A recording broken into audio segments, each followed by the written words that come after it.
कल बजट पेश होने वाला है। तैयारी हो चुकी है, पूरे देश की उम्मीदें संसद पर हैं। बाजार में तेजी से हो रहे बदलावों के साथ बजट बेहद अहम है। कोरोना की वजह से अर्थव्यवस्था बेहद प्रभावित है। ऐसे में लोगों को बूस्टर डोज का इंतजार है। दूसरी तरफ सरकार को अपना राजस्व लक्ष्य पूरा करने के लिए काफी कवायद करनी होगी। हम आपको बता दें कि आखिर कैसा होगा ये बजट, किन सेक्टरों पर सबसे ज्यादा फोकस रहने वाला है। ये तैयारी है उम्मीदों का बजट पेश करने की। वित्त मंत्रालय में वित्त मंत्री अपनी उस टीम के साथ बैठी हैं जिन्होंने आम लोगों की आशाओं के बजट को आकार दिया है, जिन्होंने प्रधानमंत्री मोदी की फिक्र को सरकारी अमली जामा पहनाया है। भारत के इतिहास में पहली बार हुआ कि 2020 में एक नहीं, हमें वित्त मंत्री जी को अलग अलग पैकेज के रूप में एक प्रकार से 4-5 मिनी बजट देने पड़े। यानी 2020 एक प्रकार से लगातार मिनी बजट का सिलसिला चलता रहा और इसलिए ये बजट भी उन 4-5 बजट की श्रृंखला में ही देखा जाएगा।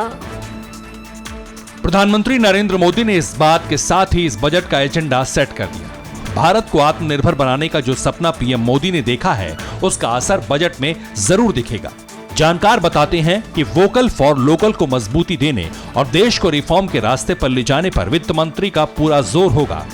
क्षेत्र जो मुझे लग रहा है इस बार बजट से अछूता नहीं रहने वाला है, वो है आत्मनिर्भर भारत अभियान, जिसकी हाल में बहुत ही चर्चा बनी हुई है, चर्चा में रहा है, विशेषकर कोविड के दौरान और उसके बाद। चाहे वो चीन से आने वाले सामान के ऊपर रोक हो, चाहे एंटी डंपिंग ड्यूटीज हो, चाहे भारत में मेक इन इंडिया को बढ़ावा देने की मुहिम हो। मुझे लग रहा है आत्मनिर्भर भारत अभियान के अंतर्गत इस बजट में विशेष अनाउंसमेंट्स और आगे आने की संभावना पूरी बनी हुई है।